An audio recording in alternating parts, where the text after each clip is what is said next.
Aquarius, welcome to your yearly 2021 Sidereal Astrology forecast. All right, so we're going to take a look at the most important things going on this year for your sign. What are the areas that will likely be emphasized and how to work with these areas in constructive ways. So again, we are using the visible sky called True Sidereal Astrology, and this does change the signs from your mainstream sign. So if you don't already know what your true sidereal sign is, definitely check out the list down below. There's a list of the sun sign dates, and you want to make absolutely sure that you are watching this video for your true sidereal sign, not your mainstream sign, for it to be accurate. So do check that out. There's also a birth chart calculator for figuring out what your sidereal moon sign is and your sidereal ascendant is. And I do recommend watching all three of those videos because it will give you a more personalized horoscope for what can be a very general horoscope here for all of Aquarians. All right, so let's take a look at right at the beginning of the year. In fact, starting in December already, we have Saturn, your traditional ruler, and Jupiter starting to go into your 12th house of spirituality and finding more peace in life.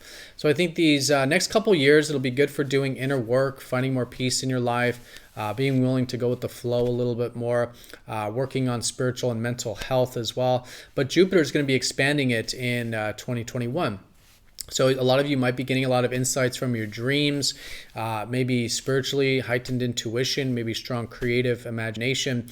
So very constructive year for essentially finding more peace in life and to do things that are more important to you on a spiritual and soul level.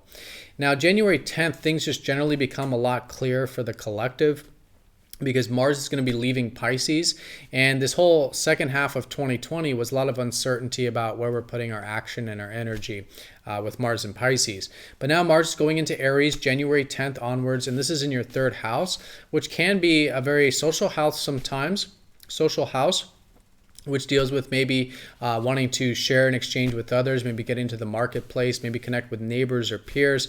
But fundamentally, it is about gaining information and knowledge. So I think it'll be a great time really for the whole year to start to put some action and energy towards learning, gaining information, knowledge, maybe in communication as well, if it is more social in that sense. But the main reason it's so emphasized for the year is that Uranus is still here. These past 2 years have already been really good for you to experiment with new ideas, new perspectives on life, maybe to experiment with writing or communication. And so fantastic year for that, particularly in the context of trying new things and experimenting with all things regarding information, writing, and communication. Now, January 13th, we do have a new moon next to Pluto, which is really finalizing the energies from last year in 2020, because I think particularly last year was probably a really good time for you to maybe ground your maybe social life a little bit in the sense of community, friends, network circles, or online stuff if there's been any developments there. But fundamentally with your visions for the future. I think a lot of you have maybe now have a more grounded perspective about the future, about your future aspirations. Maybe some of those things came to some sort of fruition as well. So there's less of that work needed now going into the new year regarding friends, groups, community stuff, and also involving your future aspirations, which now takes you into a more spiritual, meditative, finding peace area of the chart. Now, January 17th, we do have Jupiter squaring up to Uranus, and this is a very important aspect because Saturn, your traditional ruler, will be squaring Uranus for pretty much the whole year, all the way from February 17th through December 24th. So this whole year is really good for getting outside your comfort zone, doing new and different things that are maybe exciting but different. And in this context, how you can do the spiritual stuff or find more peace in your life while still doing maybe this more social stuff or more learning stuff, right? So we talked about how it's a good time of developing your spiritual life, but also a good time of experimenting with new ideas, learning, reading, writing, communication. And so how can you integrate these two very different things, right? The spiritual deals more with the unconscious. That's more about peace, inward energy. The third house is the more mental house, which is about the outer world. So it's mental, it's thinking, it's learning, it's more practical. So there's this kind of clash in a sense. It's a collective square. It can be a little bit challenging to integrate, but the idea here is how to integrate your spiritual life with your practical life. We could even say your unconscious with your conscious mind, right? How to unite these two. Some good examples of this could be like journaling or writing, or learning about your psychology, where you get to use that mental energy in more spiritual or psychological kinds of things. Another thing too is if you have any dreams or ideals about maybe writing or getting some information out there, that could be good. Maybe learning about spiritual types of things could be great. So anything that really unites the spiritual with the mental, the unconscious with the conscious, right? Your spiritual life with your practical life. Very good year to challenge yourself with that. Now, January 21st through February 14th, I think that's going to be particularly the strong emphasis for your spiritual well-being. Do be flexible around this time, though, because January 29th through February 21st, we do have Mercury retrograde here, so in the spiritual sector. So I think it will be good to kind of go back and maybe re-examine some things that are important to you on a spiritual level. Maybe mix some things up, try some new things with spiritual routines or spiritual activities that'll lead to more peace. Maybe some sleep routines, good to experiment with that. Just be flexible and try new things with finding more peace during that retrograde, but that's really when things start to get established with your spiritual well-being and doing things more important on a soul level from this later part of January into February. And then late February, but especially from March 13th onwards, we have Neptune leaving your sign. Now, Neptune's been in Aquarius these past 10 years, which is in the area that deals with your first house, its identity, its sense of self. I think there's been a lot of inner exploration, a lot of deep diving, spiritualizing kind of energy. A lot of you may be surrendering the ego in a sense of now connecting to more of your soul self and your spiritual self. So it's really now starting to lift off, where first of all, you probably start to gain more clarity about who you are and what you want. There's more peace with who you are. You're likely more connected to your soul and spiritual self, which is great. So more willingness to go with the flow, more clarity on who you are. Things become a little bit easier to manifest externally, practically in your life.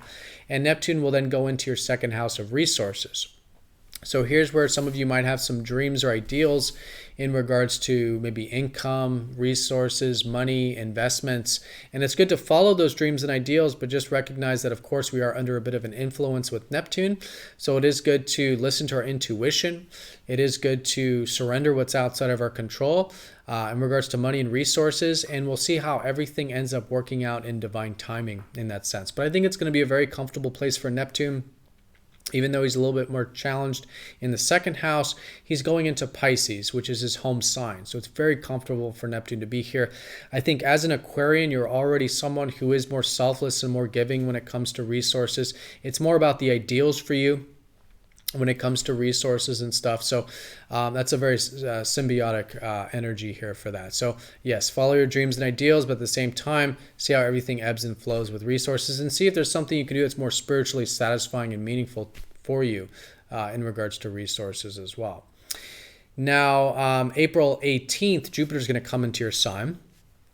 So from April 18th all the way through August 29th, a lot of you will start to feel a bit buoyant about who you are, maybe a bit confident, maybe more energy, even though it's still this kind of spiritual time of doing spiritual work, and starting to expand your perception of yourself, of who you are and what you want.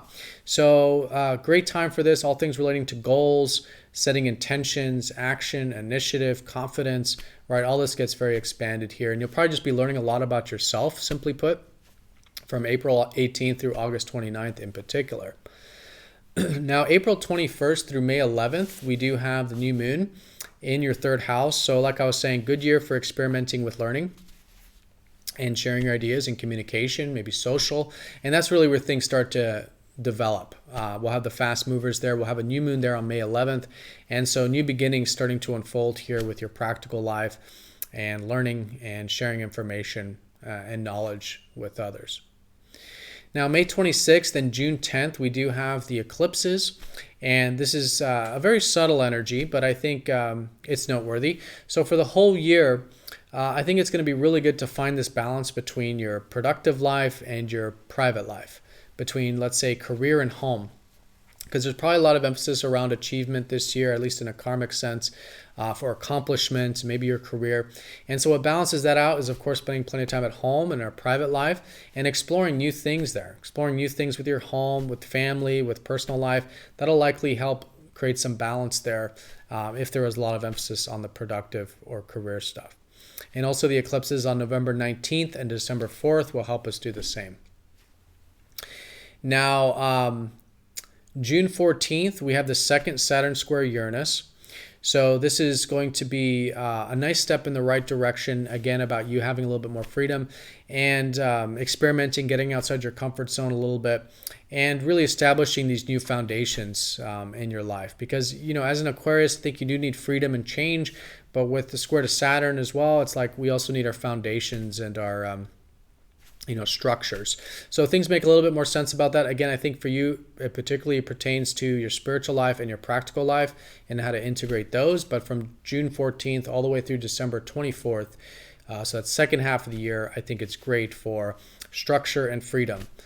Building structure with your spiritual self and creating more freedom with your social self or mental communicative self. Now, August 29th, Jupiter will go back into your 12th house. So from August 29th through December 4th, more expansion taking place with the unconscious, like we saw earlier in the year. So maybe plenty of opportunities for alone time or turning inward, maybe gaining insights from dreams, very intuitive, very creative, imaginative energy. And again, it's all helping you do things that are more important to your soul and to have more peace in your life. So again, great year of building those things.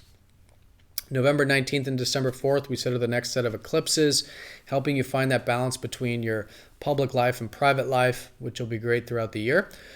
And then December 7th, Jupiter comes back into your sign going into 2022. So this December time onwards, really good for, again, expanding yourself. Expanding more about who you are, what you're capable of, your goals, your independence, taking initiative, and learning a lot about who you are and what you want. Now, a minor thing is on December 19th, Venus will be retrograde, and this is taking us into 2022.